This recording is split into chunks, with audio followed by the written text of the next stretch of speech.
Another day, another data breach resulting in the personal information of hundreds of thousands of people being leaked onto the internet. This time, the attack was on a US healthcare nonprofit. So not only is our healthcare expensive and the public health in this country abysmal compared to other first world nations, but our healthcare's cybersecurity is dog shit as well. But it's not just the American healthcare systems that have garbage cybersecurity. The Irish Department of Health's Health Service Executive was also just attacked last Thursday and saw thousands of machines also compromised by ransomware. And apparently it was the same group that was responsible for both of these attacks, named Conti. But in this case, you could say that the health service had the luck of the Irish on their side because the hackers felt bad about the attack and they just decided to give up the decryption keys for free. But this attack on Rehoboth McKinley Christian Healthcare Services, I hope I'm pronouncing that right, it's a little bit different. So it started as a widespread ransomware attack.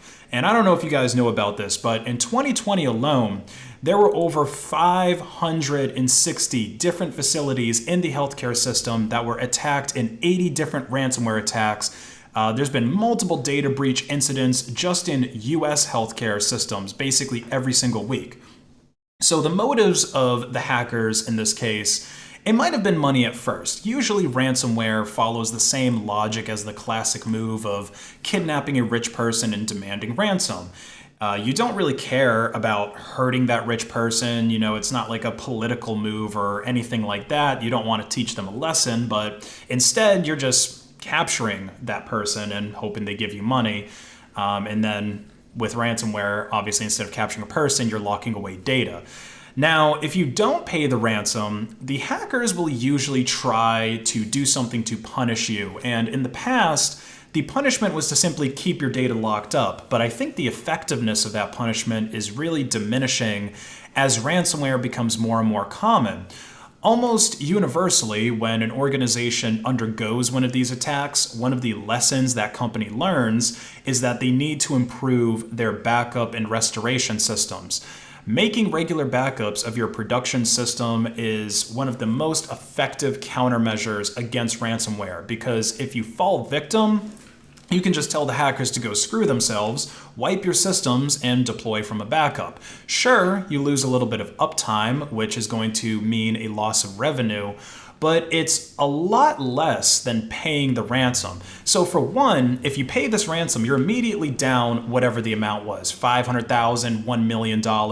Usually they end up being pretty big tickets. Except it's probably going to be more than that because you have to pay in Bitcoin or some other cryptocurrency, which you probably don't have $1 million of. So you have to pay the fees that are associated with obtaining and then transferring that crypto.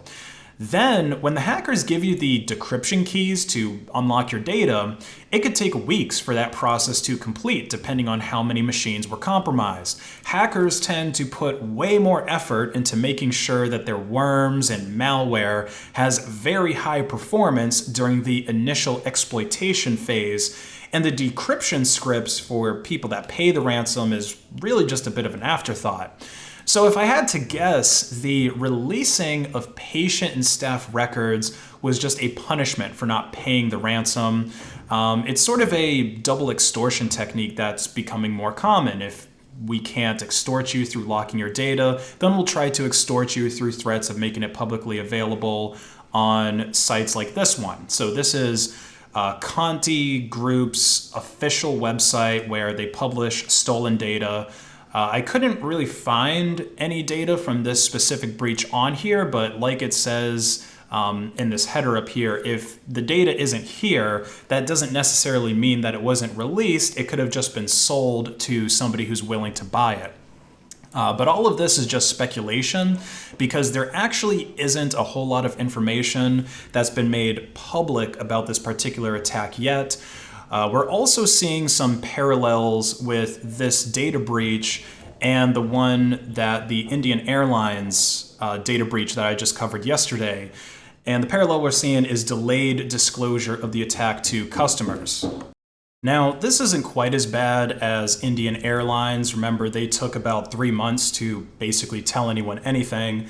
But let's take a look at the timeline here in the breach investigation. So, upon learning of the incident on February 16th, the healthcare organization said it immediately contacted law enforcement and launched an investigation. So, mid-February is when RMCHCS became aware of this attack, and they started to identify potential victims by April the 30th, 6 weeks later. And mind you, they still hadn't started notifying people at this point. That didn't really come until a couple of weeks later, I believe May 19th. At least that's what I see the date here on these generic letters that they started mailing out like this.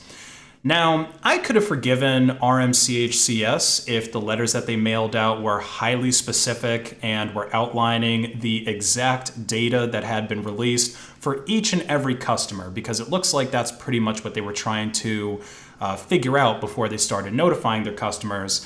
But they didn't do that. So if we take a look at this letter here, everything that's written in black is generic. Essentially, all customers, they got the same black text. Only the red text is different.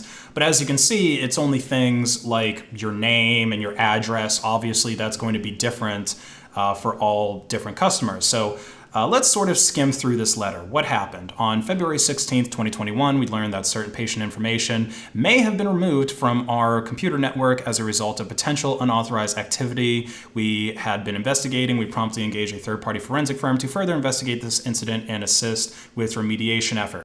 And if we take a look at what information may have been involved, so the patient information may have included information to identify you, so name, date of birth, address, telephone number, email address, social security number, driver's license, passport number, or tribal ID number. This clinic is in New Mexico, so a lot of their patients are going to have tribal ID numbers. I think most Native American tribes are still doing that.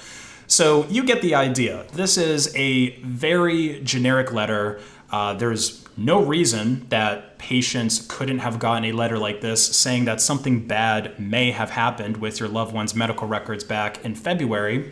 The only reason to delay disclosure and do an investigation like this is you're hoping to discover that things are not that bad so that you can try to give your customers good news and do some damage control. The correct moral thing to do is to be honest with your customers as soon as possible. Let them know our systems have been breached. Some of your records may have been compromised. We don't have any specific details yet until our investigation is complete, but be on alert for any fraud or identity theft and things like that.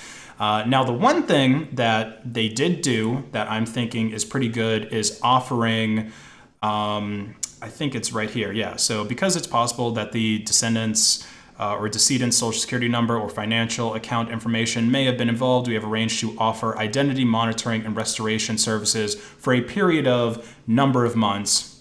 So that's red, which makes me guess that it's on a case-by-case basis, but that's good. They're at least offering some free identity monitoring and restoration services to people that may be impacted by this. So as far as the lessons learned, and how to better protect yourself, there really isn't much that we can do here in terms of protecting your Pi, because healthcare providers and insurance companies tend to require some type of personal identifiable information before they'll help you. You'd have to either be very wealthy, very healthy, or both to not have any health insurance, especially here in America, and be able to pay your medical costs in cash. So my recommendation would be to set up a contingency plan for your Pi. Get some identity theft protection like they're offering up their customers here. Also, I'm sure everyone can agree that preventing medical incidents is much better than fixing them. So try to live a healthy lifestyle, eat healthy, exercise, and avoid substance abuse. That way you can keep your medical records as short as possible because this is just one health facility out of 560 plus that have been hacked in the past couple of years. Okay, again, if we go here and these are just These are just places in the United States. You can see almost every single day, some type of healthcare provider is getting hacked. So it really isn't a matter of if your medical records are going to be leaked, but when.